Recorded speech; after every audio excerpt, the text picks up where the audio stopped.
আল্লাহ সৃষ্টি করলেন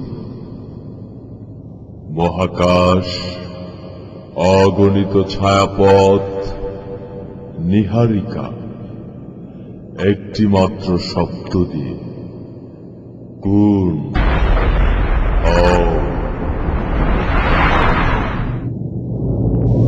অতঃপর তিনি জমিনকে আসমান হতে আলাদা করলেন।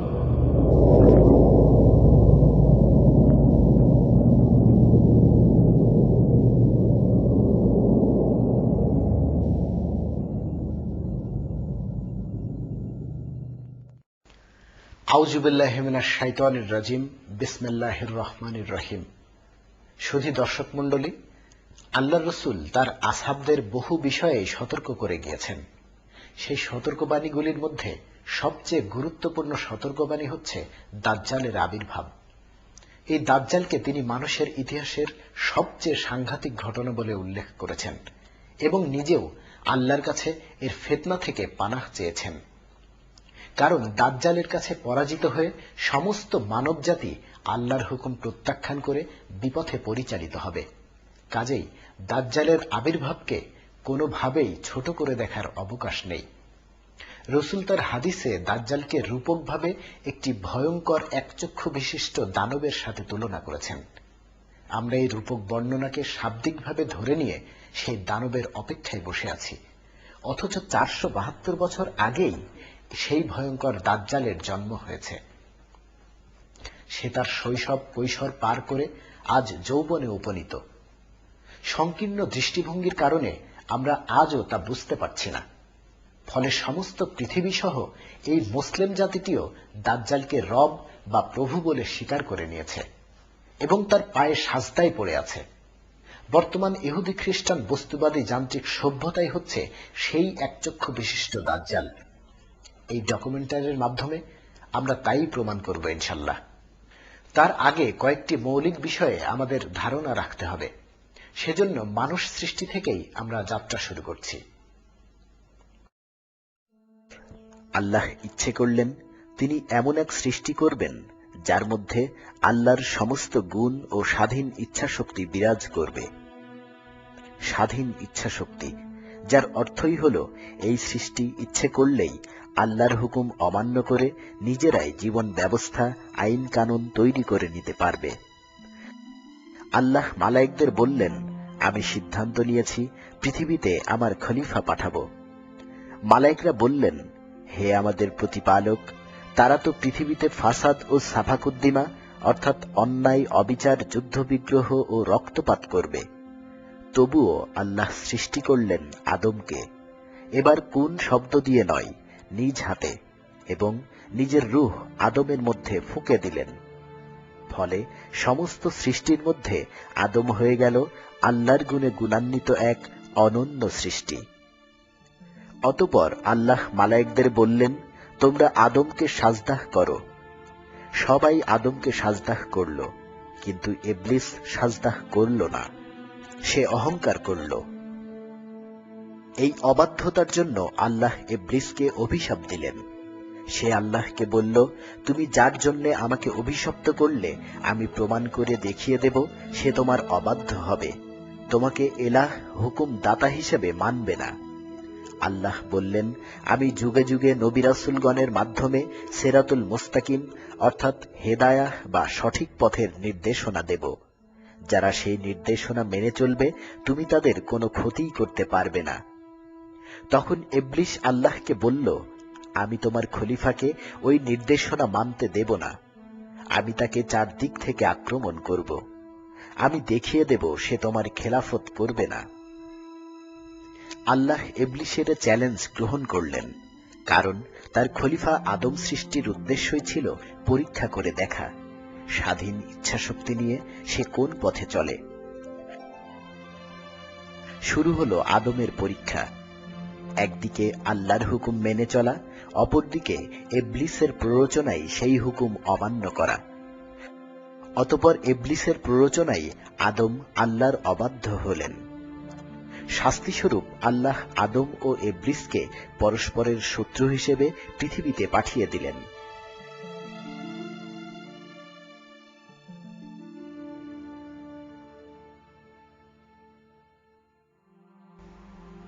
শুধু দর্শক মণ্ডলী, আল্লাহর সাথে মালায়েক বা ফেরেশতাদের যে কথোপকথন হলো তা কয়েকটি প্রশ্ন সৃষ্টি করে। প্রশ্নগুলো হচ্ছে, আল্লাহ বলেছেন তিনি মানুষকে তার খলিফা হিসেবে সৃষ্টি করেছেন। খলিফা বলতে কি বোঝায়? মালায়েকরা কিভাবে বুঝলো এই খলিফা পৃথিবীতে অন্যায় ও রক্তপাত করবে? এই অন্যায় ও রক্তপাত রোধে আল্লাহ কি ব্যবস্থা নিলেন? সিরাতুল মুস্তাকিম বা সহজ সরল পথ বলতে কি বোঝায় এবং ইলাহ বা হুকুম দাতা অর্থ কি? এই প্রশ্নগুলোর সঠিক উত্তর অজানা থাকলে দাজ্জালকে চেনা সম্ভব নয়। তাই আসুন আমরা ধারাবাহিকভাবে উত্তরগুলো জেনে নিই। খলিফা শব্দের অর্থ হচ্ছে প্রতিনিধি বা রিপ্রেজেন্টেটিভ।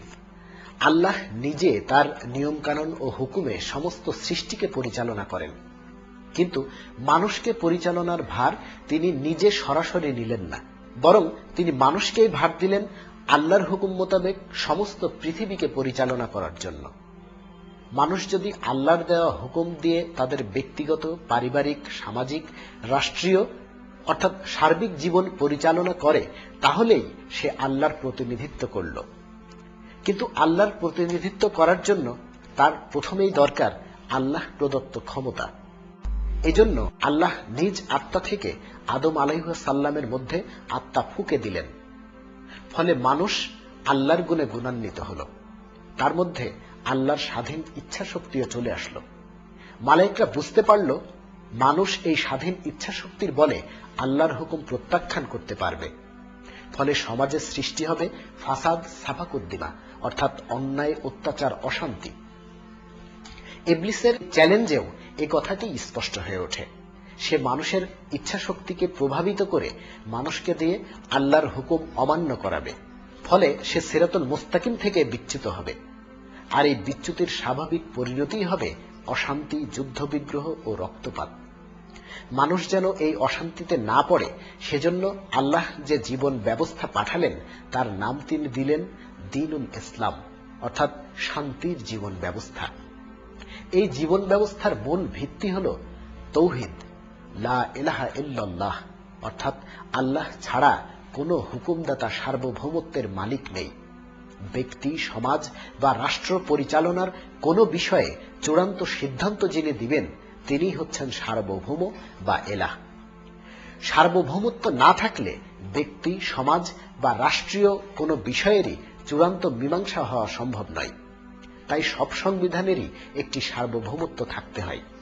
যেমন রাজতন্ত্রের সার্বভৌমত্ব রাজা, বাদশাহ বা সম্রাটের, গণতন্ত্রের সার্বভৌমত্ব জনগণের সংখ্যাগরিষ্ঠতার, সমাজতন্ত্র ও সাম্যবাদের সার্বভৌমত্ব জনগণের একটি বিশেষ শ্রেণীর, ফ্যাসিবাদের সার্বভৌমত্ব একনায়ক বা ডিক্টেটরের এবং ইসলামের সার্বভৌমত্ব মহান আল্লাহ তাআলার।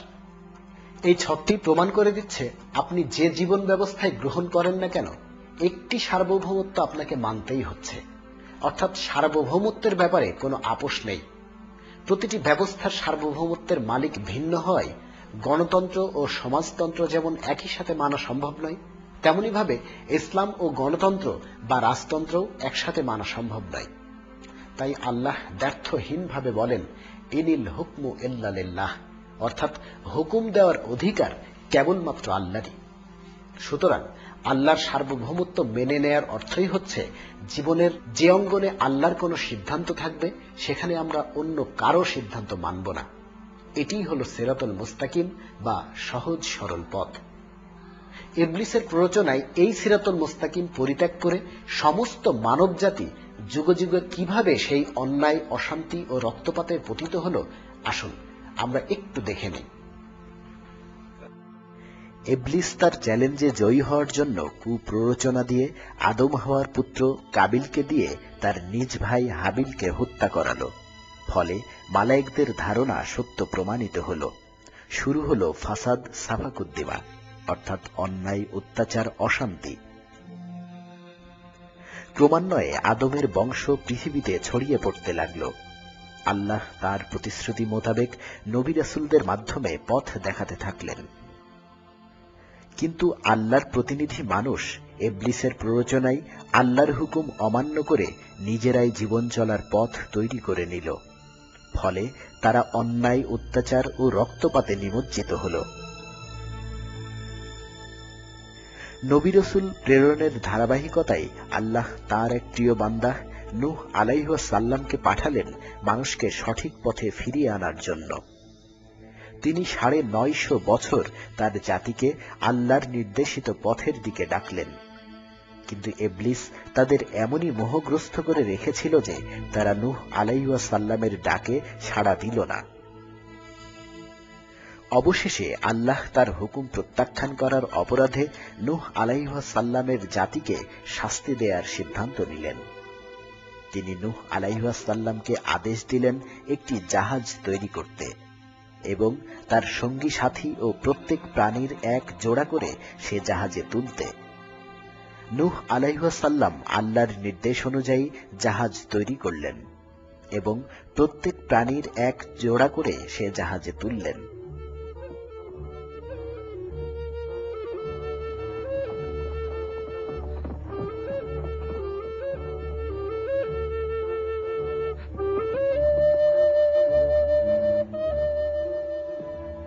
অতঃপর আল্লাহ এমন এক ঝঞ্ঝা বন্যা মহাপ্লাবন সৃষ্টি করলেন যে পৃথিবী থেকে তাদের অস্তিত্ব বিলীন হয়ে গেল।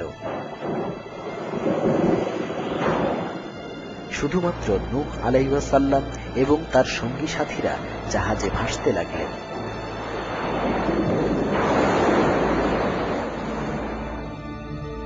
তারপর আল্লাহর আদেশে প্লাবন শান্ত হল। নূহ আলাইহিস সালাম তার সঙ্গীদের নিয়ে জুদি নামক পাহাড়ে অবতরণ করলেন। আদম সন্তানেরা আবারও পৃথিবীর বুকে ছড়িয়ে পড়ল। তারা আল্লাহর সার্বভৌমত্ব মেনে নিয়ে তাদের ব্যক্তিগত, পারিবারিক ও সামাজিক জীবনে আল্লাহর হুকুম প্রতিষ্ঠার মাধ্যমে শান্তিময় জীবন পরিচালনা করতে লাগল। ইবলিসের প্ররোচনায় মানুষ ক্রমান্বয়ে নূহ আলাইহিস সালামের আনীত শরিয়াহ থেকেও বিচ্যুত হতে থাকল। আবার শুরু হল পূর্ব ঘোষিত ফাসাদ ও সাফাকুদ্দিমা। আল্লাহ তার প্রতিশ্রুতি মোতাবেক পৃথিবীর প্রত্যেক জনপদে নবী রাসূল পাঠাতে থাকলেন। এভাবেই হাজার হাজার বছর অতিক্রান্ত হতে থাকল। একসময় আল্লাহ পাঠালেন হযরত ইব্রাহিম আলাইহিস সালামকে। তখন নমরুদ আল্লাহর তৌহিদকে প্রত্যাখ্যান করে নিজেকে রব দাবি করেছিল।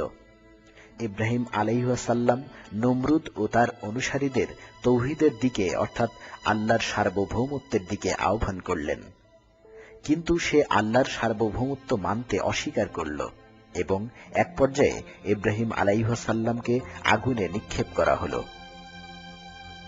কিন্তু আল্লাহ আগুন থেকে তাকে হেফাজত করলেন।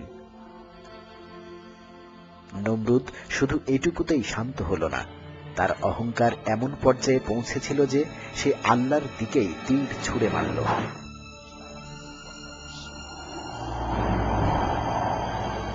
তৌহিদ প্রত্যাখ্যান ও অধ্যত্ত অহংকারের শাস্তি হিসেবে আল্লাহ নমরুদকে সমূলে ধ্বংস করলেন। তারপর আল্লাহ তার দ্বীনকে প্রতিষ্ঠা করলেন এবং ইব্রাহিম আলাইহিস সালামকে সম্মানিত করলেন। আল্লাহ ইব্রাহিম আলাইহিস সালামকে দুই পুত্র ইসমাইল ও ইসহাক আলাইহিস সালামকে দান করলেন। ইসমাইল আলাইহিস সালাম মক্কাতে এবং ইসহাক আলাইহিস সালাম ফিলিস্তিনের হেব্রনে বসবাস করতে লাগলেন। পরবর্তীতে আল্লাহ ইসহাক আলাইহিস সালামের বংশে ধারাবাহিকভাবে নবী রাসূল পাঠাতে থাকলেন।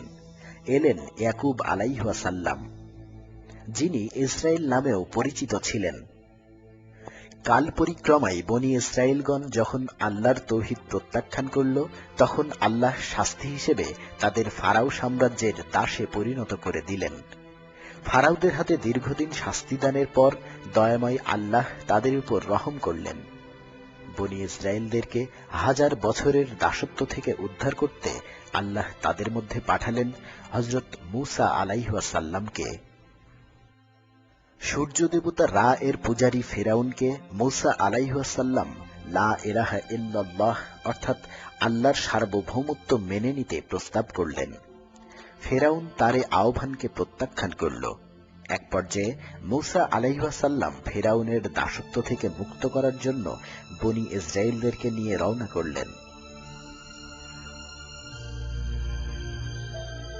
মূসা আলাইহিস সালাম বনী ইসরাইলদের নিয়ে যখন লোহিত সাগরের কিনারায় পৌঁছলেন, তখন আল্লাহ মূসা আলাইহিস সালামকে আদেশ করলেন তার হাতের লাঠি দিয়ে সাগরের পানিতে আঘাত করতে। তার লাঠির আঘাতে সাগরের পানি দুভাগ হয়ে শুকনো রাস্তায় পরিণত হল। অতঃপর তিনি বনী ইসরাইলদের নিয়ে লোহিত সাগর পার হয়ে গেলেন।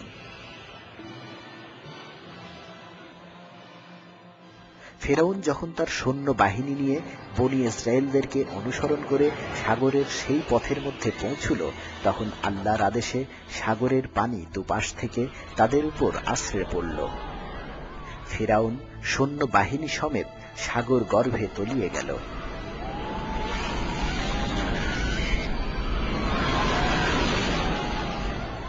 আল্লাহর এই মুজিজা সহ আরো অসংখ্য মুজিজা ও করুণা দেখার পরও বনী ইসরাইল জাতি তাদের চরিত্র সংশোধন করতে পারল না। মূসা আলাইহিস সালামের জীবদ্দশাতেই তারা আবার আল্লাহর সার্বভৌমত্ব ত্যাগ করে গরুর মূর্তিকে পূজা করতে আরম্ভ করল। এভাবে তারা বারবার গুরুতর অপরাধ ও সীমা লঙ্ঘন করে যেতে থাকল। মূসা আলাইহিস সালামের ইন্তেকালের পর আবার তারা আল্লাহর দ্বীনকে বিকৃত করতে লাগল। আল্লাহ তাদের সংশোধনের জন্য আবার নবী রাসূল পাঠাতে থাকলেন, কিন্তু তারা জাতিগতভাবে আর কোনো নবীকেই মেনে নিল না, বরং একের পর এক নবী রাসূলকে নির্মম নির্যাতন ও হত্যা করে চলল। এভাবে অনেক নবী রাসূল ও শত সহস্র মোমেনদের রক্তে রঞ্জিত হল বনী ইসরাইল অর্থাৎ ইহুদি জাতির ইতিহাস। এরপর ইহুদিদের মধ্যে আল্লাহ সবশেষে পাঠালেন ঈসা আলাইহিস সালামকে। ইহুদি বংশেরই নবী হযরত দাউদ আলাইহিস সালামের অভিশাপের ফলে আল্লাহ তাদেরকে মূর্তি পূজারী রোমানদের পদানত করে দিয়েছিলেন। তখনও তারা আংশিকভাবে তাওরাতের হুকুম বিধান মেনে চলত, কিন্তু ইহুদি ধর্মের আলেমদের অতি বিশ্লেষণের ফলে এই দিনটি তার আধ্যাত্মিকতা হারিয়ে ভারসাম্যহীন হয়ে গিয়েছিল। আল্লাহ ঈসা আলাইহিস সালামকে পাঠালেন সেই ভারসাম্য ফিরিয়ে আনার জন্য। তিনি মূসা আলাইহিস সালামের শরিয়াহকে সমর্থন করলেন, বললেন, আমি বনী ইসরাইলের পথভ্রষ্ট মেষগুলোকে পথ দেখাতে এসেছি। সেজন্য তিনি ইহুদিদের বাইরে ধর্ম প্রচার করতে তার অনুসারীদেরকে কঠোরভাবে নিষেধ করেছিলেন। তাই মূর্তি পূজারী রোমান শাসকরা তার ধর্ম প্রচারে কোনো বাধা দিল না, বরং বাধা হয়ে দাঁড়ালো তৎকালীন ইহুদিদের আলেম শ্রেণী ধর্ম ব্যবসায়ী মোল্লা, যাদেরকে রাব্বাই, সাদ্দুসাই, ফারিসি ইত্যাদি নামে ডাকা হতো। এই মোল্লা শ্রেণী বাইতুল মুকাদ্দাস মসজিদটিকে তাদের ব্যবসা কেন্দ্র বানিয়ে রেখেছিল। ঈসা আলাইহিস সালাম তাদের ধর্ম বাণিজ্যে প্রচন্ড বাধা হয়ে দাঁড়ালেন। তিনি যখন সাধারণ জনগণের সামনে ওই সকল ধর্ম ব্যবসায়ীদের মুখোশ খুলে দিতে লাগলেন, তখন তারা তাকে হত্যার ষড়যন্ত্র করল। এক পর্যায়ে তারা রোমান শাসকদেরকে বোঝাতে সক্ষম হল যে ঈসা আলাইহিস সালাম তাদের জন্য এক বিপজ্জনক শক্তি, এবং জনগণকে বোঝাতে লাগলো যে ঈসা আলাইহিস সালাম একজন ধর্মদ্রোহী ও জাদুকর। তখন ইবলিস স্বয়ং যেন ধর্ম ব্যবসায়ী আলেমদের রূপ ধারণ করেছিল। ঈসা আলাইহিস সালামের ঘনিষ্ঠ সাহাবী জুদাস ইসকারিয়াস মাত্র 30 মুদ্রার বিনিময়ে রোমানদের হাতে তাকে ধরিয়ে দিল। ঈসা আলাইহিস সালামকে আল্লাহ সশরীরে উঠিয়ে নিলেন এবং বিশ্বাসঘাতক জুদাস ইসকারিয়াসকে অবিকল ঈসা আলাইহিস সালামের রূপ দান করলেন। এই মুনাফিকির শাস্তি হিসাবে আল্লাহ জুদাসকে ক্রুশে চড়ালেন। ঈসা আলাইহিস সালামকে তুলে নেয়ার পর তার আসহাবগণ প্রাণের ভয়ে প্যালেস্টাইন ছেড়ে বিভিন্ন দিকে ছড়িয়ে পড়ল। কিছুদিন পর পল নামের একজন ইহুদি ঈসা আলাইহিস সালামের